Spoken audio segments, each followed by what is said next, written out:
lucky enough to meet Jen at another author talk, and she had told us she was working on this project, and she was like, ooh, you think I could do an author talk? Sure, it's wonderful, sure, everyone's welcome. So tonight, I'm happy to present Jennifer Marquis, am I pronouncing it right? Perfect. And she's presenting a book that she worked on with her uncle, Robert McKersie, The Life and Times of John Jack H. Orrall. Am I saying it right? Perfect. Orrall. Okay. Perfectly. Mr. Orrall was a 1942 graduate of Winthrop High School, so we were able to find him in the yearbook.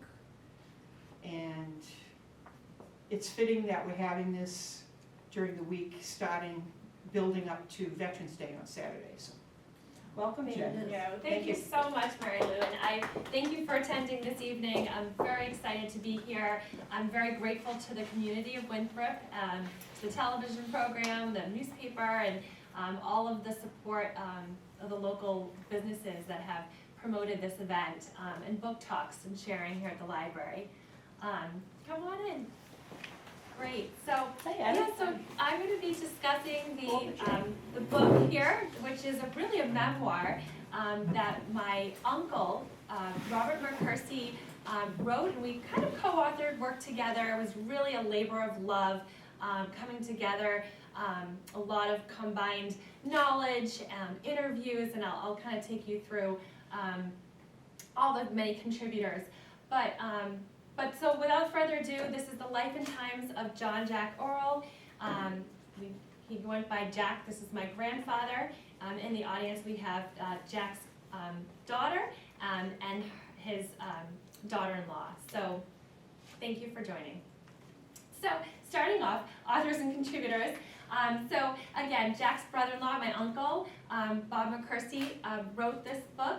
I contributed as well as Jack's eldest granddaughter, and I worked on the epilogue. And then Charlotte, Jack's late wife, was also a contributor, as was my uncle Bill, Jack's son-in-law. We also had help with editing and transcriptions from Sherry Potts, who resides in Florida. So I just wanted to start off by saying that this was, like I said, really a labor of love. It was a memoir that we are telling through Jack's diary, Jack's own diary, as well as mail correspondence, so the letters that Jack exchanged with friends and family, and interviews later in his life. Come on in. Great. Hi. We're just Welcome. getting started. Okay. Welcome. So just these are a few components, as well as historically what we know about the events in World War II. So I'm going to start off, I'm going to read the summary of the book. So for those who aren't familiar, this is what the book looks like. And it's a memoir, about 80 pages. So we put this together. We self-published through a vendor called BookBaby. If anyone has questions about BookBaby, I can talk about that after. And it's also on Amazon as well. So I'll talk about that. The books are also for sale this evening. So they're on the back table if you want to take a look. But I did want to start off with reading a summary. For those of you that are unfamiliar, after World War II broke out, Jack Orrall, Winthrop native, along with many others performing their patriotic duty, set out to serve as part of the 533rd Squadron in the 381st Bomb Group in Europe. Jack's brother-in-law and granddaughter collaborated to capture Jack's stories, many of which he shared with his family later in life. These stories corroborated with his diary and letters that he sent to family while living in the barracks, and bring to light Jack's experience as a 19-year-old tail gunner, where he flew in 35 of 50 known bombing combat missions. Furthermore, Jack's stories exemplify the selflessness and courage of the greatest generation and their remarkable bravery and commitment to protecting democracy, human rights, and freedom for future generations. So that's the synopsis of the book, and I'll get into it a little bit. I also want to talk about some of the mechanics of what went into self-publishing. But when I talk about the mail correspondence that Jack had, this was a really central theme because Jack's correspondence with his family and friends back home, really, like with many who fought in the war, was really a lifeline to all the experiences, the trauma that they had fighting in Europe. So this is actually an image of something called a V-mail. So a V-mail was essentially a shrunken piece of letter that was actually censored, and they were able to mail, it was the mail that they had during the war. So this was actually a letter. It's a little small to see, we have it blown up, but this was from Jack, my grandfather, to his brother, who was in Amherst at the time, his brother Roy Orrall. And as Mary Lou shared, Jack was a Winthrop native and a graduate of the class of 1942.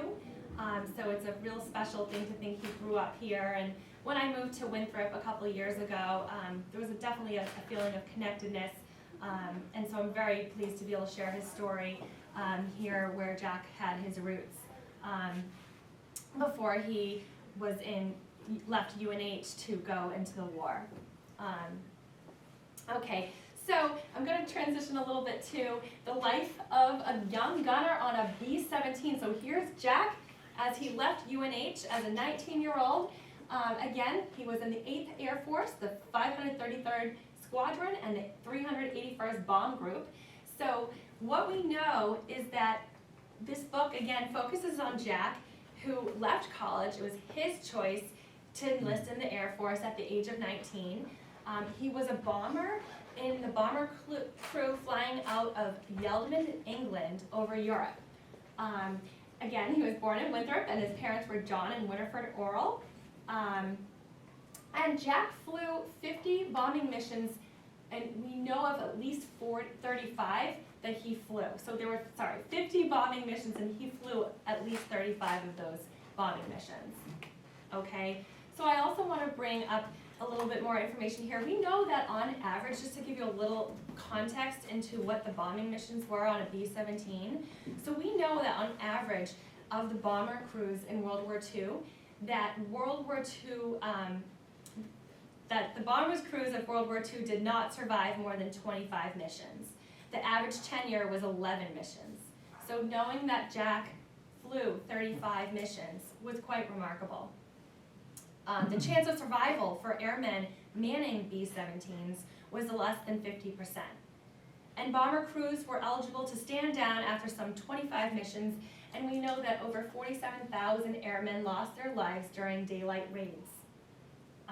And if you're wondering what is a B-17, the next slide is going to give you a little visual here and the different components, but the Boeing B-17 Fortress is an American 4-engined heavy bomber developed in the 1930s for the U.S. Army Corps. It was fast and flying high for a bomber of its era, and it was primarily used, of course, in the European theater of operations and dropped more bombs than any other aircraft during World War II. So when you look at this B-17, it's quite impressive. The tail gunner here is where my grandfather, where Jack was situated. Now Jack was over 6'2", so if you can imagine, Jack had to be in this tail gunner position at the end of the plane, which didn't have a whole lot of insulation, these planes. They were gigantic, but they were flying through sub-zero temperatures, and in some cases, it was negative 60 degrees outside. So, also featured in the book, it talks about the B-17s more in depth, but it features also the fact that Jack and his crew were shot down and rescued by Belgian resistance fighters. So just a little bit more information, and I am going to actually jump to a quick audio clip, so if you can bear with me, I'm going to just go into Jack's own voice talking about a couple excerpts. One, shedding light on Jack's attitude of gratitude and the deal he made with his maker. So if you can just bear with me for one moment, I'm going to skip to that so that you can hear that in your own. All right. Bear with me just one moment.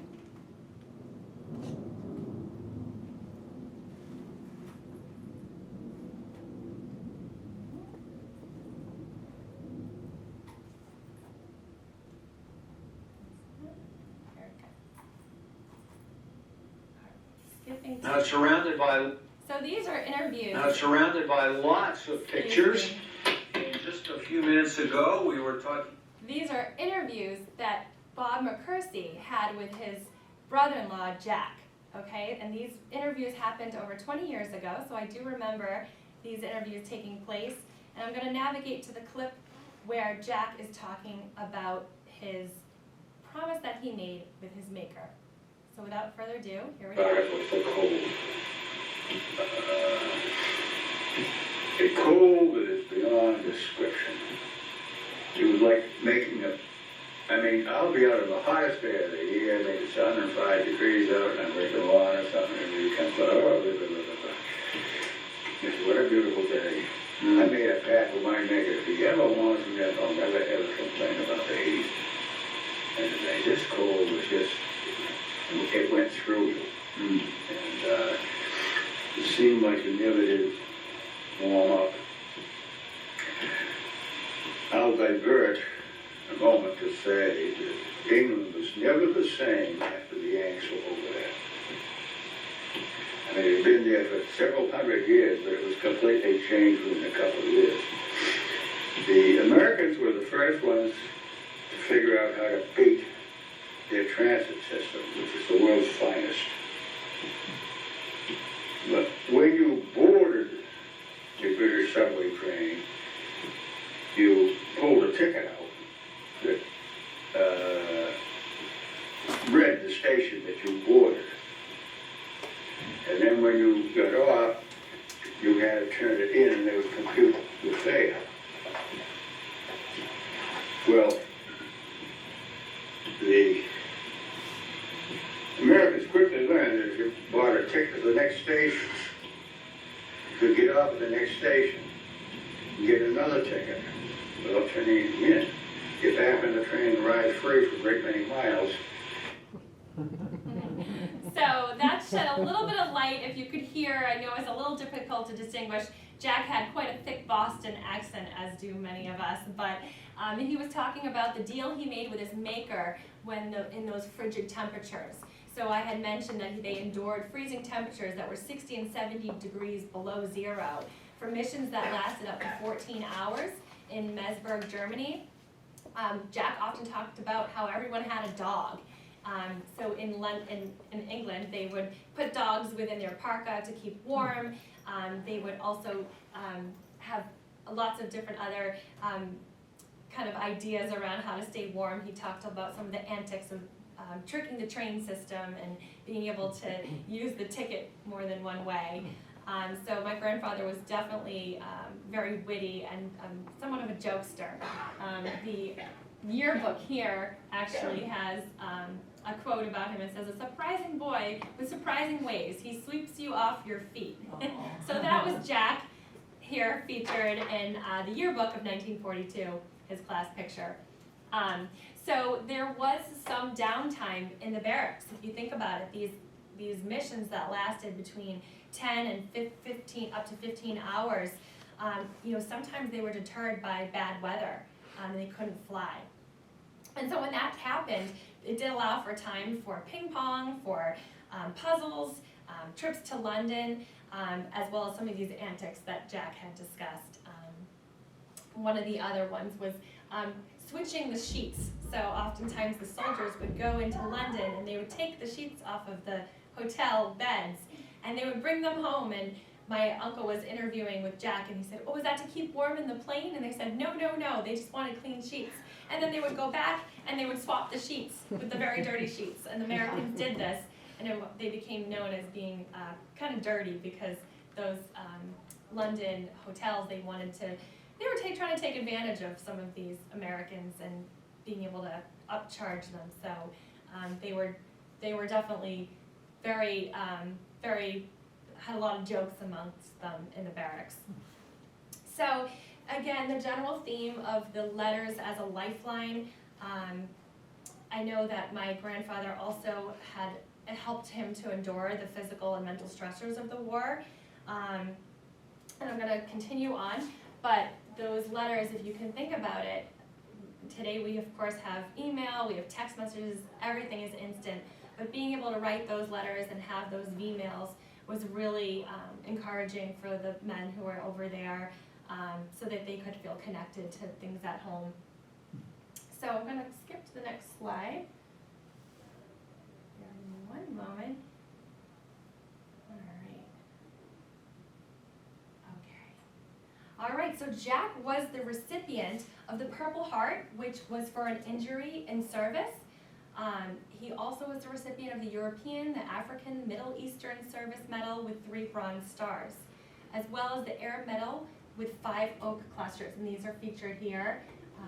We have these in our possession and we treasure them. So Jack was also started a company, carried on a company that his father had, the Winthrop Printing Company in South Boston. It was actually located on Old Colony Ave.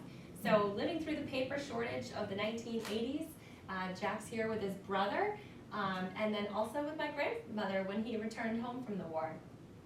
So, moving on, Jack did live well into his 80s as a strong, patriotic American, and here is actually a picture of Jack and myself, well over 20 years ago there.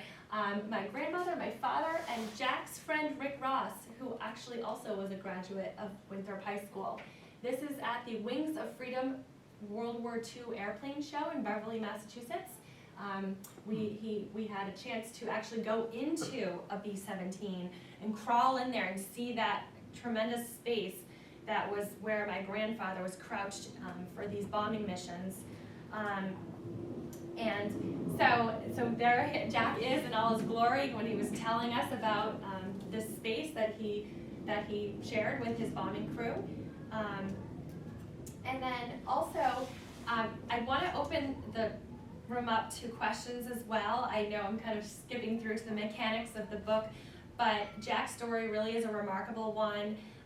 Listening to the audio 20 years later, the interviews, really gives me an incredible appreciation for what Jack and his, the soldiers went through in World War II, and definitely felt a connectedness to him. I know that, I don't know if anyone's watched the Band of Brothers, the HBO series, that depicted different battles in the war. It really, when you can think about these young men overseas, many of them for the first time away from home, and their bravery, it really is quite impressive. So I wanted to ask, has anybody here ever had the opportunity to self-publish or to write a book? Anyone in the audience? Anyone considering writing a book? Yeah? Okay, great. Well, I'd love to be a resource for you if you would like that. This was a really wonderful project. Did span many years. Again, we first initially published in 2022, and we are now officially have an ISBN on Amazon. Does anybody here in the audience have a loved one, a family member who is fought in a war or a veteran? Yes. Yes, Okay. my father did. He was a pilot too. He was a pilot as well. Yeah, and he did some stuff in some Corsairs, dogfights. He got a Purple Heart, which was a nice award. Interesting, thank you. And you mentioned that you had a family member that was in. Oh. Yes, both my grandfathers served in World War II. My papa was a mounted policeman, and the only thing he ever talked about when he was well into his 90s was visiting England. And it's funny to think that he could have switched sheets out like that. Yeah. I don't think he would have done that. But I don't think my grandfather would have done that either, but you think 19-year-old kids, or adults, they might have been up to some mischief. Maybe. Maybe. And then my other grandfather was a paratrooper in the Office of Strategic Services, and he didn't mention a word about it, but I'm reading a book about it, so I feel like I'm... What's the book are you reading? It's called Donovan's Devils. Okay. I can't remember who the author is because I haven't read it since the summertime, but it's a great book. There's a lot of interesting books about the paratroopers. They were very brave. Those were really, Yes. really important roles and very scary. Think about I can't jumping out. even comprehend how scary that must have been. And he always had bad knees, but I never knew why. That would make sense. Yeah, those landings can't be too smooth. We think about at nighttime too, a lot of times when they did drop, they don't see what's on the ground Yeah, as well. I was told that he paratrooped in, I feel like it was the mountains of Italy and as well as North Africa at night. And he was involved with guerrilla warfare, but I don't really have too many details on him except for like this little broken pin that belonged to him. Yeah. Very limited things. So I'm really happy that you have so much. Yeah, no, and if you can find stories, write them down. I encourage you to do that because these stories and these interviews are priceless, and it's definitely a gift to have those stories and the voice of call him my papa too. So that's a neat thing. Did you get much out of when you escaped the underground, through the underground? Did you get? I didn't get too much. There were so many hours of interviews, and some of it is in the book too. So encourage you to check out the book. We do have them for sale over here. But yeah, there was a lot of harrowing adventures, and like many of, like your father, you mentioned, some of these stories didn't come out until later in life that Jack shared. So these interviews were done approximately 2001. And so Jack died in November of 2008. So this was, we were able to capture these stories, but some of them, like I said, this was the first time my grandmother hadn't even heard of some of these stories that he was sharing. So Bob has a real knack for interviewing and kind of questions engaging. My uncle is a wonderful mentor and has authored other books as well, but it was really a privilege to be able to work with him to pull this together. So with that, like I mentioned, Book Baby was actually the venue we went through for self-publishing initially in 2022, and then we also have used Amazon Direct Publishing. Very easy. Uploading the book to the Amazon site was something I would recommend if you are interested in self-publishing. Like I said, this is kind of how the book came out on Book Baby, so very nice. You have a lot of ways to customize it. And we shared it with friends and family and really celebrated the release of the book because it was actually during COVID. It was like right after COVID when we published it, and we wanted to get together with our family and celebrate. So we did donate copies to various organizations like the Library of Congress, National Museum of World War II Aviation in Colorado Springs, National Museum of the U.S. Air Force in Dayton, Ohio, National Museum of the Mighty 8th Air Force in Pooler, Georgia, Wright Museum in Wolfboro, New Hampshire, American Air Museum in Britain, and the Imperial War Museum website collection, as well as local libraries where Jack lived in Linfield, and the Beauty Institute Library in Danvers, here of course at the Winthrop Library and Museum, and the UNH Diamond Library. So hopefully we'll be doing more book talks and sharing and connecting with the audience and veterans. And a couple takeaways, my cousin recently shared with his classroom this slide, which is a really important reminder as we continue to fight for our freedoms against lack of human respect, dignity, and tyranny. This is really key to remember what veterans served for. So I know Saturday is just around the corner, it's a little before Veterans Day here, but remember what Jack fought for, remember what all the veterans here today fought for, and remember what all veterans fought for. They fought for us to be a unified nation, one nation regardless of our differences, one nation joined by our diversity, and one nation united ultimately. So it's a nice message to take away as we head into Veterans Day. I want to thank everybody, especially our veterans, friends and family, the town of Winthrop again, the Library and Museum, and local veteran groups here in town. So the American Legion, as well as Winthrop Veteran Services. So thank you for supporting us.